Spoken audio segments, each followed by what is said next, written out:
My name is Barry Darrow. I am an adjunct with Columbus State. I've been with Columbus State now for a few years in the finance area, working under the Corporate Finance Financial Management 2201 course. A little bit about myself. My full-time day job, I work for the federal government. I work for the State Department. If I have to tell you what it is, you'll be in trouble. Just kidding, a little humor for you. I actually work for the Department of Housing and Urban Development, HUD short. I've been with HUD now for about 10 years. I worked for a HUD contractor for about 7.5 years locally here in Columbus, Ohio. I've worked in multifamily and currently working in residential care facilities, dealing with both underwriting, financial analysis, and risk analysis for the federal government as it relates to skilled nursing, assisted living, memory care, and independent living. My background in finance is just that. I've been doing financial analysis, risk analysis for a good 17, 18 years now. My background is human resources management with a master's in finance and a focus a master's in business with a focus in finance and global management and economics. I've done executive coaching for about 4 years with the federal government. I'm born and raised in Columbus. I'm a Navy veteran, father of 2 boys that are a pain in my butt, but I still love them. Married for quite a while now. And one of the things that I wanted to share with you is a little bit about getting into leadership and looking at leadership as it relates to getting down the road and wanting to take that next step, whether it is getting into middle management, starting your own business, being the corner office executive, working for the federal government, whatever it may be. So what I wanted to do is share with you a little bit of information that is published by the Office of Personnel and Management, OPM, through the federal government. And can everybody see the presentation okay? I can see it. Okay, wonderful. So one of the things that I've been doing with the federal government for a few years now is I've been doing some executive coaching. And what we do in executive coaching is we work with individuals at a certain GS level. For those of you who work in the federal government, that is a general pay scale. Usually the higher your pay scale level, the more you are closer to managements, managing staff or leadership positions.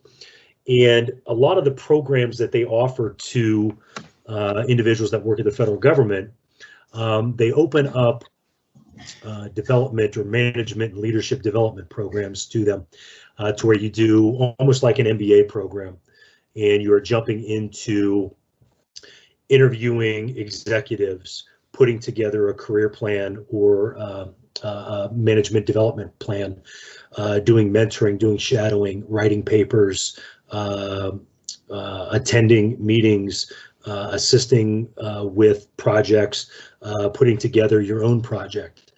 And I was involved in this program about 4 or 5 years ago with the federal government. Shortly after that, I was asked if I would be interested in coaching, so I took over in a coaching position for a good 4 years now, and I fell in love with it. And a lot of the stuff, if you've ever had my class, you'll know that I bring a lot of this energy and a lot of this information to my students. And I think it's important that, you know, as a person that's teaching, I'm not just an instructor, but I'm also a student, and I'm learning a lot from you folks. And I think that that's critical of leadership, that there are times to where you have to put your tail between your legs, and you got to be able to step away and not always have the podium and hear what everybody else has to say.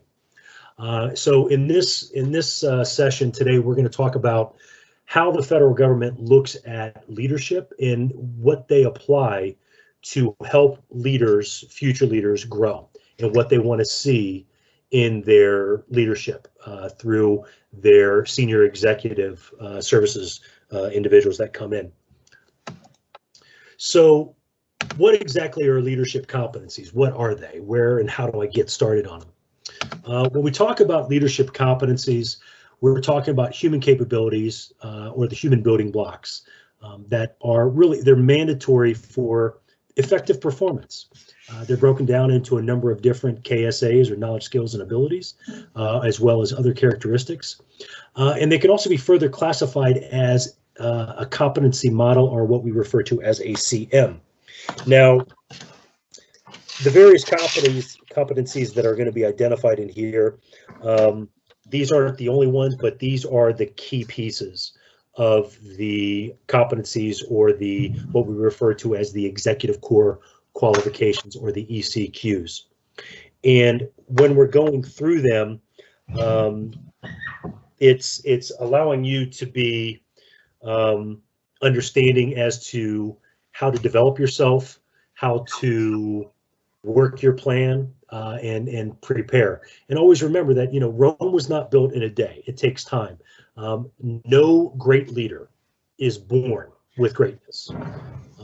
They evolve, they learn, they mature, they grow, and that's really what distinguishes great leaders from mediocre and not so mediocre, you know, lower performing leaders. We've all experienced it. We've all been a part of it in some way, shape, or form, whether it is your current employer, your current manager, previous ones. You know, for the federal government, everybody kind of has their issues, and you know, when you're dealing with congressional inquiries and committee assignments, and you're dealing with, you know, now we're in a process of a change of administration, so we have to adjust from a previous way to the current way. And you know, for me at HUD, looking from Secretary Carson to now soon to be Secretary Fudge, yeah, there's a big difference, but you know, we'll adjust, and you know, we get through it. And some of the things that we utilize to help us get there to fulfill those challenges are these core qualifications that we want to apply every day. So when we look at the competency model, it's going to be defined in many ways. For the leadership purpose, the CM, it's establishing a common language between both the individual and the organization. You know, you want to clearly identify job expectations, but at the same time, you want to look at how you're going to have that map to success, not just for you, but also for the organization. That tends to solidify long-term relationships, or it can be, you know, a temporary thing. You don't like it and you move on to the next thing. You know, so that's some of the things that we look at. So when we're looking at the executive core qualifications, again, the Office of Personnel Management they've identified these 5 focus areas underneath the ECQs. They're titled as leading change, leading people, results driven, business acumen, and building coalitions. Now, some of you have possibly already heard of these or some of these. And we're going to dig into all 5 of these deeper. Now, the underlying piece of all of these ECQs at the foundation are what we refer to as the fundamental competencies. Now, for many of you, you're going to look at this and say, yeah, I don't like any of these, but you have to get through them, and you have to kind of do SWOT analysis on yourself sometimes to figure out how to improve upon. There's interpersonal skills, oral communication, integrity and honesty, your written communication, continual learning, and public service motivation. Now, for some of you, you may see, you know what, I don't like to publicly speak, but you know, I can write really well. You know, I'm honest, you know, strong integrity. So you might have some weaknesses along the line. So one of the things that I've always expressed to those that want to get down that path, always identify your weaknesses and always work on them. Accentuate your strengths as much as you can, but always work to improve on your weaknesses no matter what. Try to do it every day in some way, shape, or form. Okay? So as we jump into these executive core qualifications, let me ask everybody, has anybody heard of the ECQs or any of these 5 executive core qualifications? I haven't heard one.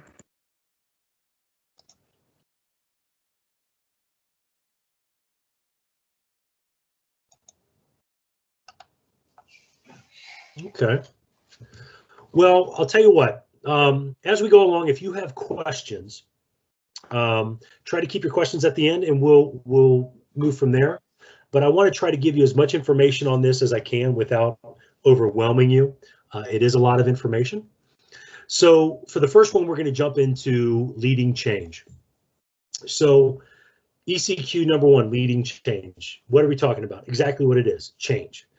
A lot of us, we don't like change. You're content, you're complacent, you're comfortable on how things look. So what all, do we look at underneath this ECQ? I do apologize, my dog is walking into the room. Now under this ECQ, we're looking at that ability bringing about strategic change, both internally and externally. And the focus of that is to really meet the organizational goals. So when we look at that, we're looking at our creativity and our innovation, external awareness, flexibility, resilience, strategic thinking, and vision. So if we start looking at that first one, creativity and innovation, when we're talking about creativity and innovation, we're talking about the development of new insights into situations, questions, conventional approaches. We're looking at the encouragement of new ideas and being innovative. We're looking at designs and the implementation of new or cutting edge programs and processes. When we talk about external awareness, we're looking at understanding and the ability to keep up to date on local, national, international policies. We're also talking about trends that not only affect you, but also the organization and the shaping of the stakeholders' views. Question is aware of the organization's effect on the external environment. So there's some questions in there. When we look at flexibility, we want to be open. We want to be able to be very open to the change, embracing it. Some of us feel comfortable and don't want to get out of that comfort zone. But if you don't ever change, you're always going to be, one particular way of looking at things. So you have to have that flexibility. You've got to be willing to take on new information. We're in a day and age to where innovation technology changes daily. And if we can't adjust, case in point, we're in a period of a pandemic. We had to adjust. There was no way around it. So the past year, we've all been flexible. We've all been resilient. So we see that change, and some of us have struggled with it, while some of us have embraced it. And other companies out there, believe it or not, have been very successful during this period of time. So again, when we look at flexibility, you got to be open to the change and the information and being able to adapt. When we talk about resilience, we're looking at dealing effectively with pressure, trying to remain optimistic and persistent. We want to look even looking under adversity when that happens, but at the same time recovering quickly from setbacks. We can spin our wheels when bad things happen, and the bottom line is it's kind of like who moved my cheese. Hem and haw, skim and scurry. Do we want to hem and haw because of what has happened in the past and not go anywhere because we don't have any more cheese? No. Is that going to get us anywhere? It might make you feel good internally because you want to complain, and that's fine. But that ongoing is not going to advance you. So we want to be very careful of that and be able to recover quickly and move forward. Strategic thinking, we want to look at formulation of objectives and priorities. We want to be able to implement plans consistent with the long-term interests of an organization in a global environment. 50 years ago, we did not operate in a global environment. We looked very narrow-mindedly. But now, we're today's day and age in technology. We have to think globally. There's no way around it. And vision, finally, we want to look at the long-term view, building a shared vision with others. We want to act as catalysts for the organizational change. We want to look at influences and being able to influence others to translate vision into action. Again, being able to forward think. Life is not. It's not a 100-yard dash. Your job should never be a 100-yard dash. Your job and your life is a marathon.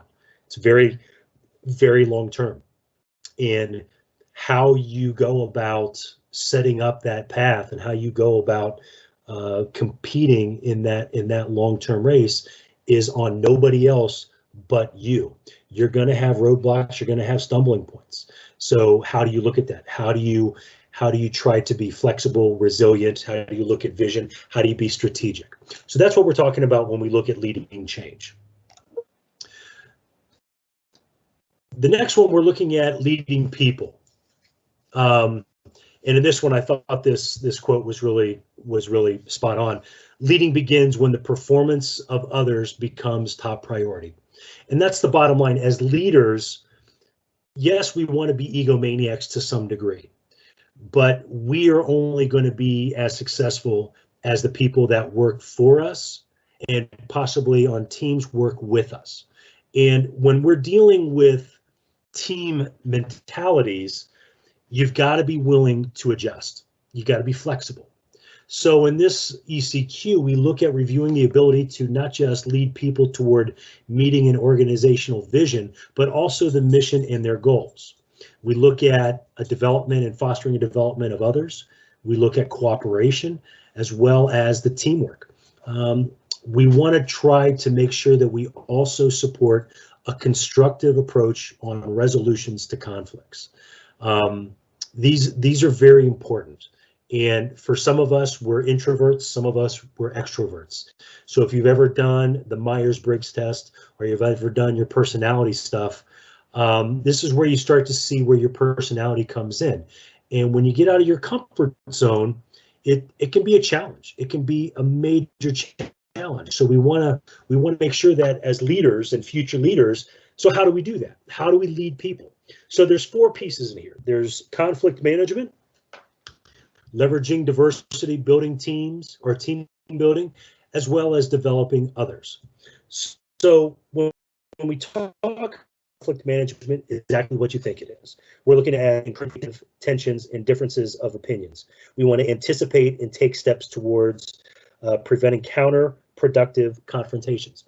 We want to look to manage and resolve conflicts, as well as disagreements in a very constructive way. Active listening. If someone's talking to you and you want to hear what they say, I know with the pandemic, it's hard to be face to face, but traditionally when you're talking to someone, especially in a job, you want to look them in the eyes. You want to show them that you've got that active listening going on to hear what they have to say.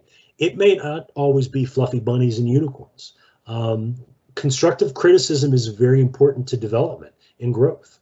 And once you're able to move past some of the some of the stumbling points, the roadblocks to maybe hearing some negative, don't look at it as a negative. Look at on things that maybe you need to improve upon and work towards working on that weakness.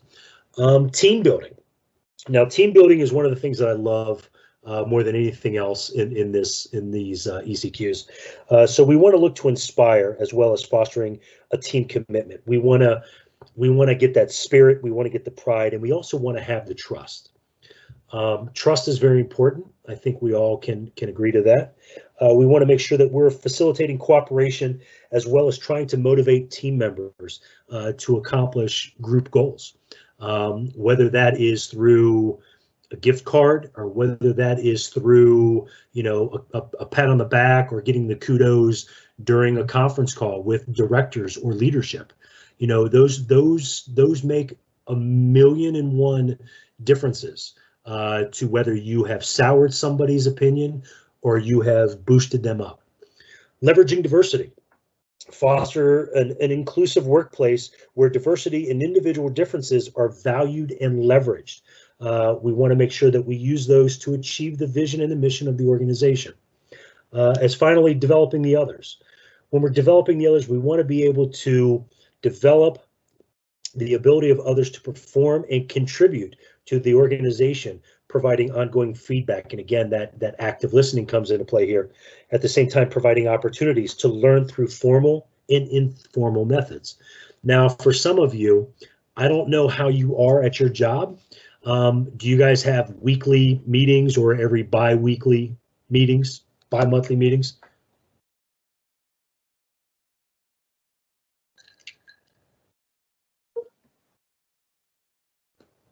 I assume there's some yeses and some nos. Okay, that's good. So during those, we always want to make sure that we are getting the opportunity to, I apologize about that, we're getting the opportunities to maybe lead some of those meetings. And if you get the opportunity, or if you're not doing it already, maybe make that proposal to your supervisor that, hey, let's maybe try some, you know, switching up some of these calls to where our teams are doing leading on the side. Okay, so that's definitely something to consider there. I'm going to try some. Jeff, I'm having some issues on something. Give me just 1 sec here.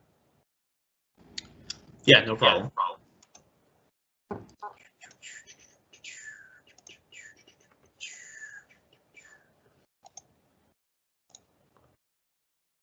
Ooh, yeah, I'm having problems. All right. Okay, so I apologize about that. So that was leading people. So here we look at our ECQ number 3. We're looking at results driven. Now, in this qualification, we want to look at the ability to meet organizational goals and customer expectations, customer service. We've heard a million and one times, all of us, that the customer is always right. I disagree with that completely. The customer is not always right. Now, even though they may be wrong, it's our delivery of maybe explaining things to them. Even though their expectations are perfection, we are human. We don't always have end-all be-all absolute perfection on things that we do. You know, if we're getting a pizza and it's not the right pizza, then obviously they mess something up. Now, we're human.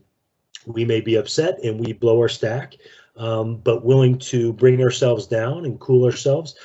That's important. So when we look at results driven, we got to make sure that we are understanding what the customer expects, at the same time meeting the organizational goals. It's during this ECQ, it's critical of decision making that, you know, we want to produce a high quality product. We want to make sure that the application of knowledge or analyzing of problems, and most importantly, we're able to calculate risk correctly. And it's very important that when we look at this, we take all of these 6 pieces to heart: accountability, customer service, problem solving, decisiveness, entrepreneurship, and technical credibility. So for accountability, first thing is first, we always want to make sure that we hold ourselves accountable. Leadership, it's important that leadership can turn around and say, the buck stops with me. And if it's wrong, then it's on me.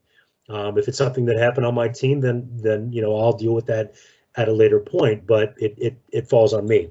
So we always want to be able to hold ourselves as well as others accountable to make sure that we're measuring that high quality, timely, and a cost-effective result. We want to make sure that we determine objectives, set priorities, as well as delegating work.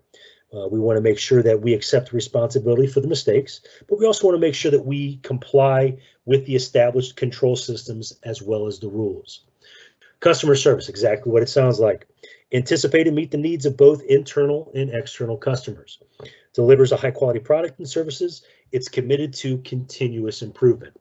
We're always looking for continuous improvement. If you are number one in your market and you're good at what you do, you give that enough time, the number two person in that market or company in that market, they're going to learn what you're doing right, and they're going to strategize to do that, if not better. And then suddenly you're no longer in that position as number one. So you always want to be one step ahead of your competition, and you always want to remember to commit to continuous improvement and not become complacent. Problem solving, exactly what it sounds like. When we're looking at problem solving, we want to make sure that from the risk standpoint, identify, analyze the problems. We want to weigh relevance and accuracy of the information.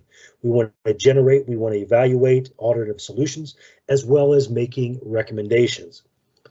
Decisiveness, we want to make well-informed, effective, timely decisions, even when the data are limited or solutions produce an unpleasant consequence. Now, when you take my class, we talk about looking at project analysis later on with corporate finance. And corporations, they don't always make the best decisions. I think we all can attest to that. But when they're looking at projects, sometimes they want to go with project A over project B, and they just want to make sure that the decision that they make is acceptable. It may not have the best outcome, but it may be a better outcome than some of the others. It may have a short-term result that they want to fulfill, or it might be the long-term. So, you know, when we're looking at that, we've got to be willing to accept it when we make it, and not spin our wheels and say, oh, well, maybe, yeah, kind of, sort of, and then we lose the time.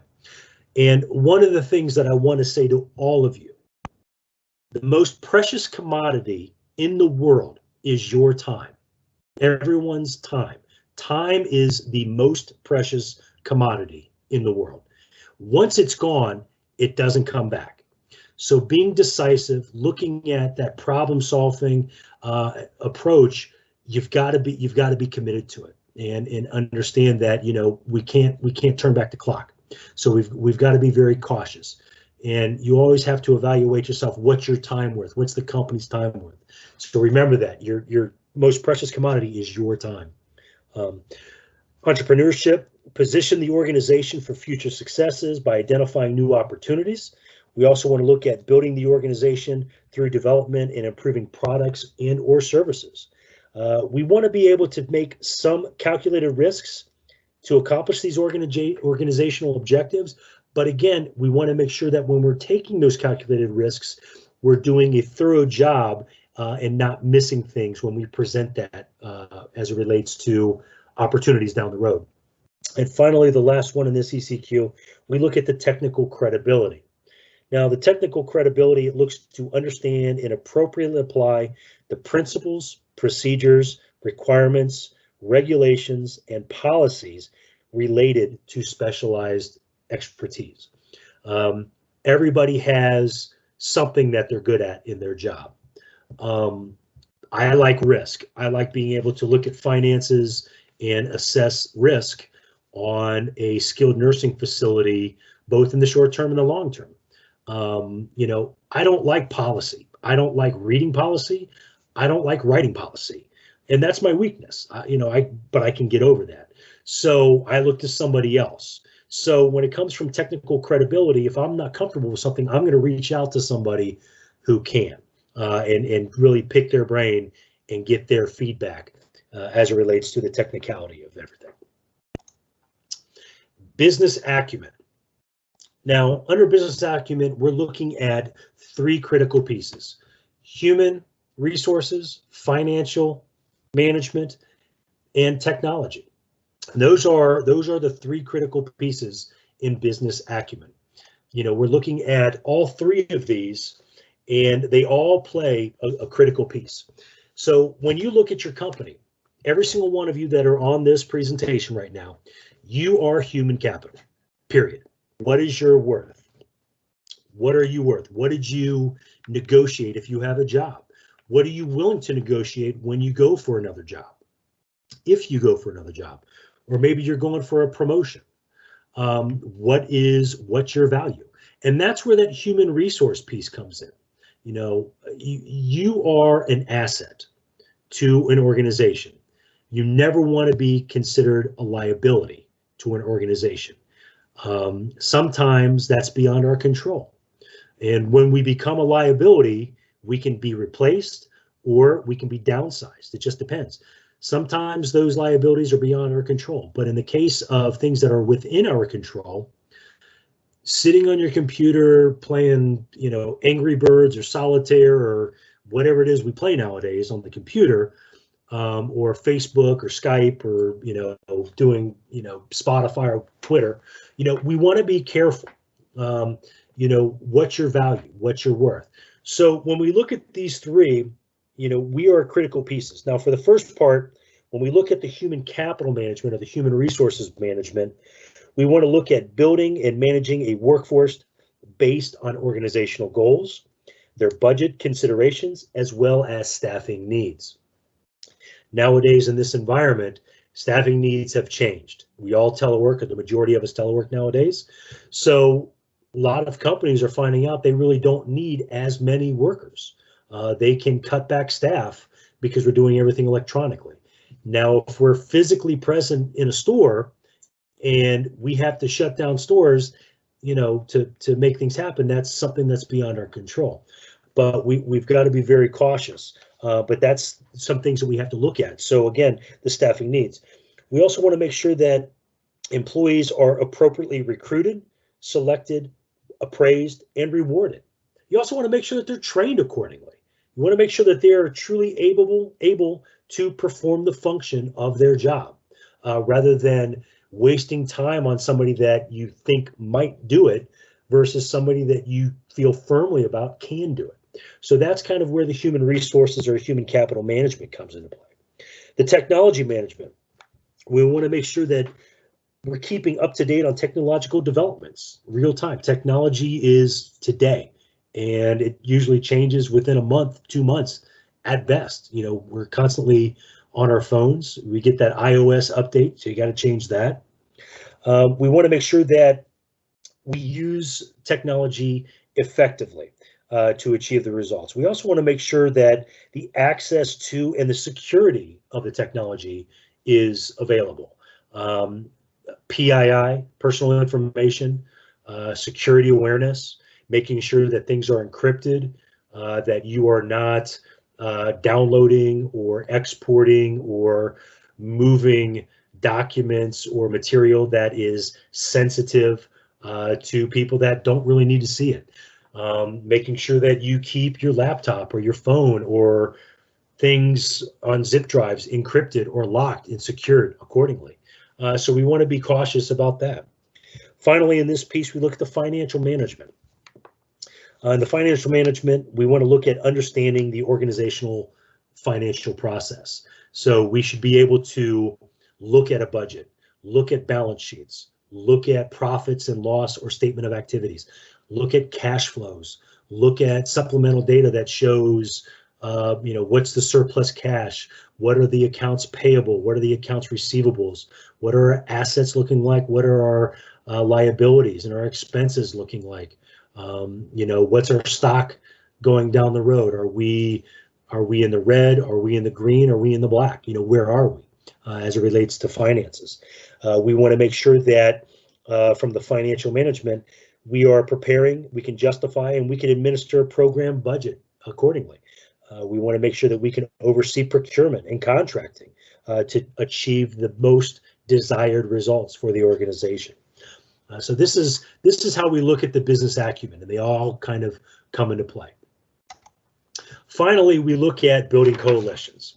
Now, for some of you, especially for any of you who know me, I like to talk. I tend to talk a lot. I'm very approachable. I like to pick people's brains. I like to hear what they want to do and where they want to go in their lives. And I really like sharing my life with people. And, you know, I think building coalitions is a critical piece to great leadership. It can make or break you down the road. If you burn a bridge with somebody, you want to be able to try to remedy that, or you want to try to, eliminate any bad feeling or juju with somebody down the road. And we don't always have to like people in business. Business is business. We don't make friends. Business is business. It's good to have those colleagues in that network readily available. But you always have to remember that business is business. But building strong coalitions makes it easier down the road. So in this final ECQ, we look at the ability of building coalitions both internally as well as with other federal agencies, state, local governments, nonprofit, private sectors, foreign governments, etc., to achieve a common goal. And how do we do that? We do that through political savviness. We look at influencing and negotiating, as well as partnering. These are very important. In your job, if you work in an office, or you work in a restaurant, or you work at some place to where you've got 1,000 cubicles around you, or you're on the floor, you're going to be talking with people. You're going to meet with individuals internally and externally. You're going to have to talk to, leaders at banks, at financial institutions, at academic institutions, Columbus State, Franklin, Capital, wherever it may be. And if you can build that coalition, it creates opportunities down the road. So when we talk about this particular ECQ, we really want to be very, very cognizant of, how do we walk away from situations of maybe a job or a job interview, or maybe you're developing a plan for yourself down the road, and you have the opportunity to have a mentor, and you want to have some shadowing opportunities with some other local leaders. That's where these building coalitions come in. So when we look at political savvy, you want to make sure that you are identifying the internal and the external politics that affect the work of the organization, that perceives the organizational and political reality and acts accordingly. If you work for a company, I'm sure there's this corporate social responsibility that probably tells you you can't practice politics while you are on company time. That's not unusual. It's frowned upon nowadays, and you want to be cautious. Outside you lock up and you're on Twitter. Again, you still have to be cautious because your words have an impact. And if an organization thinks that what you're saying reflects poorly upon them, you got to be cautious. Nowadays, in today's environment, I think we've all seen it recently, you've got to be very cautious. So that political savviness is something to really pay close attention to. I'm not telling you to not feel firmly about your morals and ethics and values, but you always want to be cautious because something that you say 10 years ago may come back and get you in 5 years down the road because they say, oh, I saw this on Twitter or I saw this, on Facebook. And I don't think we really want them at this organization because that's not a reflection and we don't want that here in the environment. So we got to be cautious. When we look at influencing and negotiating, we want to be able to build some consensus. We want to be able to persuade others as well as a give and take, but also gaining cooperation from others to obtain the information and again to accomplish goals. Lastly, we want to look at the partnering. And the partnering one, we look at the developing of the network. We want to make sure that we build alliances. We want to collaborate across boundaries. Nowadays in Congress, you hear crossing party lines. That's partnering to get things done. So we want to be able to build up some of those strategic relationships, again, to achieve those common goals. So in conclusion, what we look at here is these executive core qualifications are the ECQs. These ECQs, again, they're easy once you start to practice them every day. None of them whatsoever can make a great leader a great leader. A great leader has to have balance. but a great leader just can't grab all 5 of these and start juggling at one time. First thing that they have to do, they have to juggle 1 or 2. And once they can manage to get that 1 or 2, they start to build up some of the other stuff and throw another ball in there. So that's where, over time, you start to see how these executive core qualifications, these ECQs, come into play. And, usually 10, 15, 20 years down the road, those opportunities present themselves to where you're able to get that executive level leadership, particularly in the federal government. And the way the federal government works is when they bring you in at that SES level, that senior executive level, they demand you to show every single one of those pieces under these 5 core qualifications in a resume, written papers, during an interview, examples on previous jobs. I mean, they demand a lot because it's a lot of responsibility. Leadership is not a sense of entitlement. It's something that you earn. You learn, you grow on, and you earn it.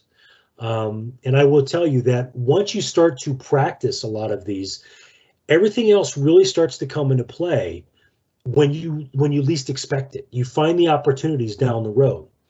And, leading change, here may be good if you've got the business side, but maybe you don't know how to lead people or the results driven. Some of these are kind of mixed in to some degree with one another, but once you get all 5 of them, the doors really start to open things up for you.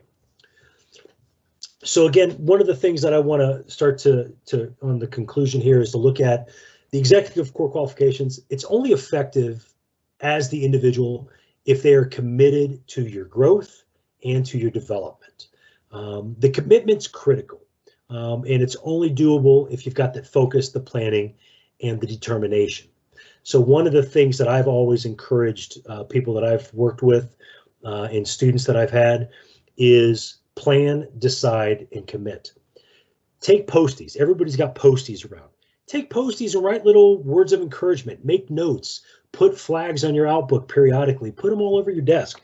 Don't saturate yourself with them, but make a plan for yourself. Define a plan. Define a management development plan for yourself. Where do you want to be a year down the road? Where do you want to be 5 years down the road? Where do you want to be 10, 15 years down the road? But when you have that plan and you decide that's what you want to do, you and only you can commit to it. Nothing is going to hit you harder in this world than life. And it's only your decision whether you stay down or you get back up.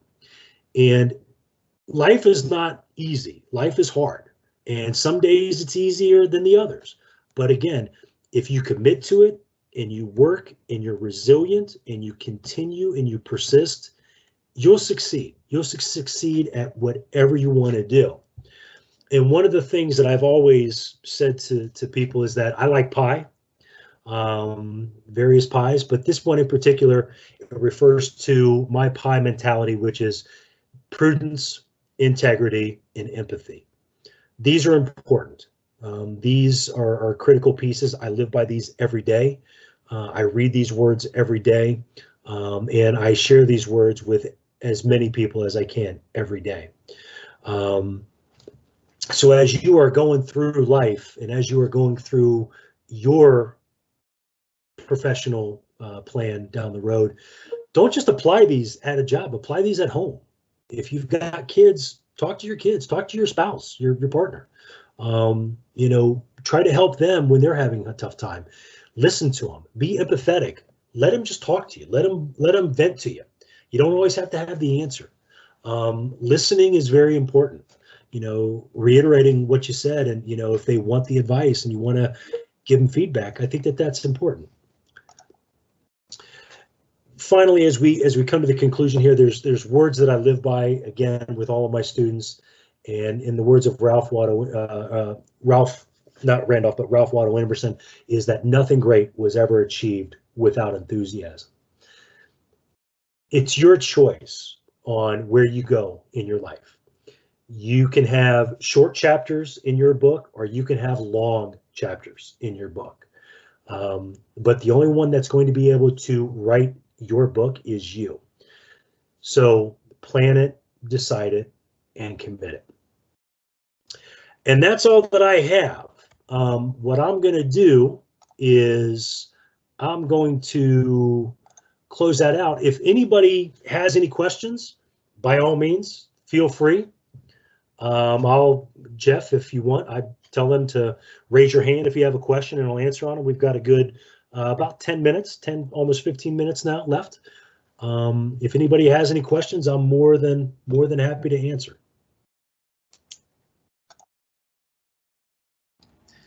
So one question that came through in the chat was asking about social media presence. And to the extent that you can answer this, how important is it for students to have a social media presence at all, or is that really just dependent on the work that they want to do? Ooh, that's a tough question, but I'll do my best to answer it. My honest opinion, I hate social media. I don't like it, but that's just my opinion. My kids are on it. My wife's on it. I got away from it. I do LinkedIn. But, I don't have Twitter. I no longer do Facebook. I don't do Snapchat. I think it just depends, I don't know. I think it's important. I think nowadays we're living in an environment to where, regardless of the social media, it's right at our fingertips.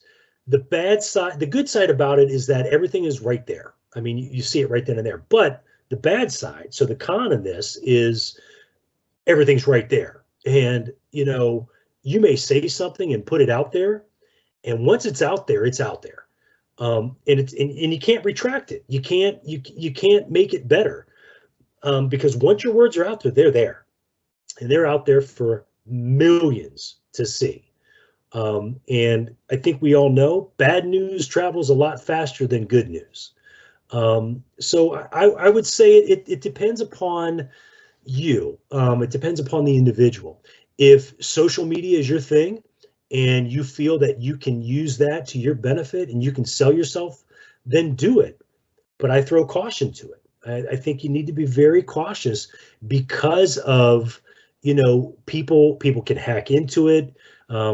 People can, start conversations that can really spin you out of control, and you want to be cautious. But I think if you're good at it and you know how to utilize it to your advantage, and still be cautious and not put yourself in harm's way, yeah, go for it.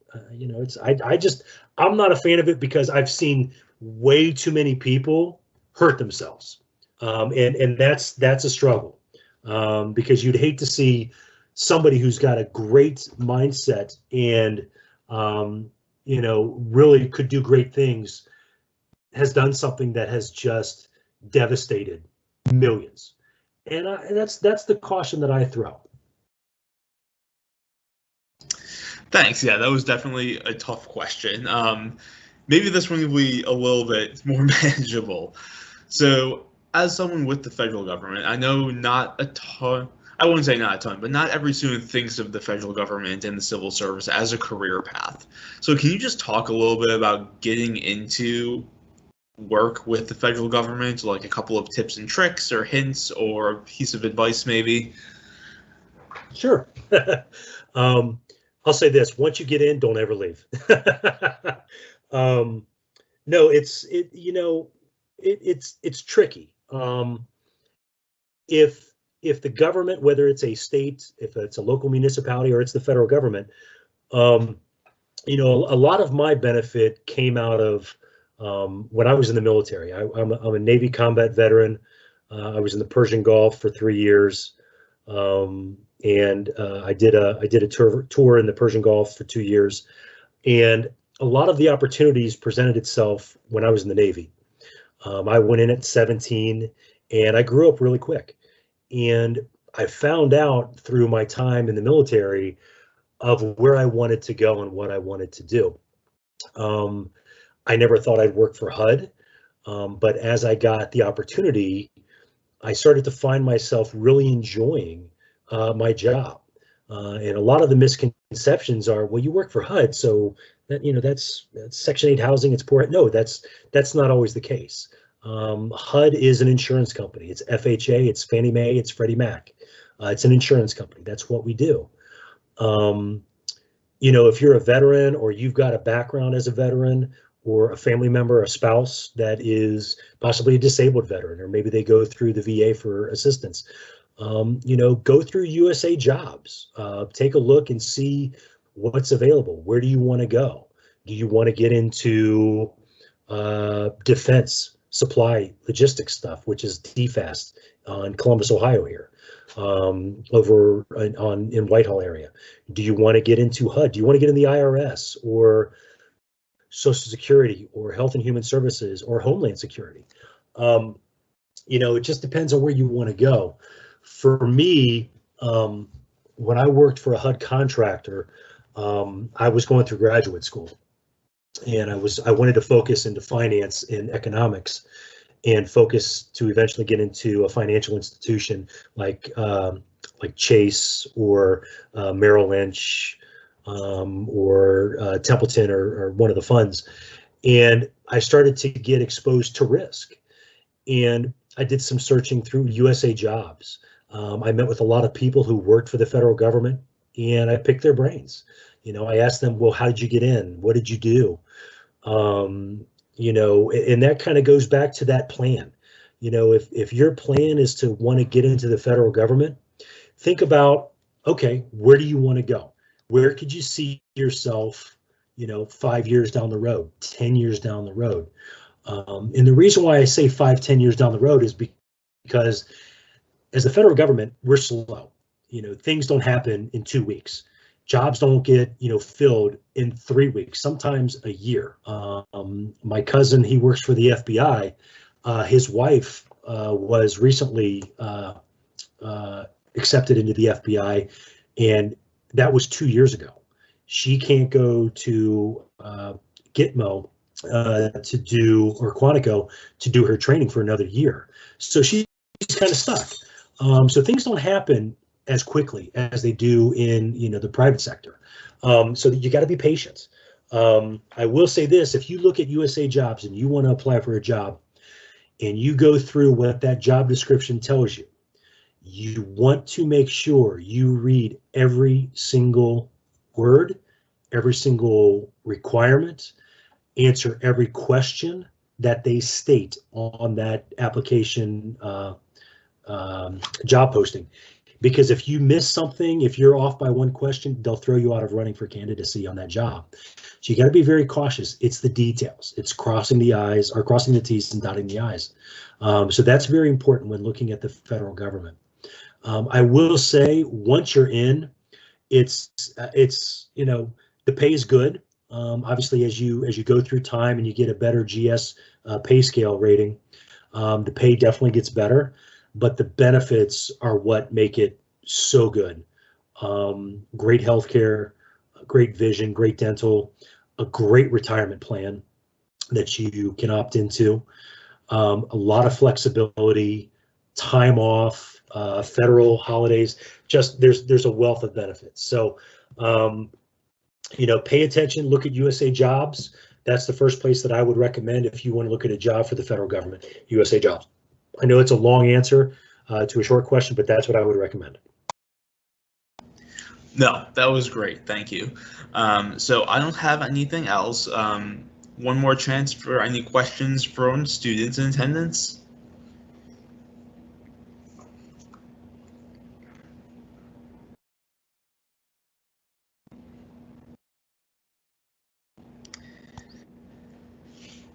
Okay, so do you see the question in the chat there? Let me see if I can pull open the chat. So Brittany asked, how are leadership qualities evaluated? So it's a great question. That's a really good question. And you said, was that Brittany? Is that who it was? Yes, this is from Brittany. Okay, Brittany, that's a great question. Looking at leadership, depending upon what level the leader is, maybe it's middle management. you may want to make sure that you have a resume that is designed that's selling you. Your resume it's you on a sheet of paper. How do you best sell yourself? There's nothing wrong with being an egomaniac on your resume. I think that that's important, but you want to be realistic. Being able to sell yourself on a sheet of paper to highlight how you lead people, if that's what that job entails, how to be, business savvy or political savvy, or, leading change, or how you can, experience and sell, how you build coalitions with a network, being results driven. Maybe you're in sales. Maybe you've improved a company's sale position for 5-10 years. Always remember when you're putting together your resume, which resumes are really tricky, because if you don't have great written communication skills and abilities, sometimes maybe reaching out to a friend or a colleague, or a professional service to help you is something to consider. You're selling yourself on a piece of paper, and it's important to be an egomaniac to some degree, because that's what's going to differentiate you being in pile A, pile B, or pile C. You always want to try to be in pile A. If you're good and you've got some things you got to work on, you're going to be a pile B. You don't want to be a pile C. A pile C resume group is the ones that are thrown out at the last, or they're thrown out right away. So you always want to strive to be in that pile A, worst case pile B. If you're just reaching for a job because you need to get out of there, maybe you don't necessarily want to apply for that job. Don't ever rely on a resume, because it's going to come back and bite you. I will say that. My background in human resources management in my undergrad, I've seen too many times reading through resumes. I get somebody in because I looked at the resume because they could write well. But when you get in front with them and you're looking them eye to eye, they're sweating. No, you can rule them out right away. So you want to be cautious. You want to be honest, and that's where that integrity and honesty comes in. So write your resume up well. Focus on you. Be honest to yourself, because at the end of the day, it's you.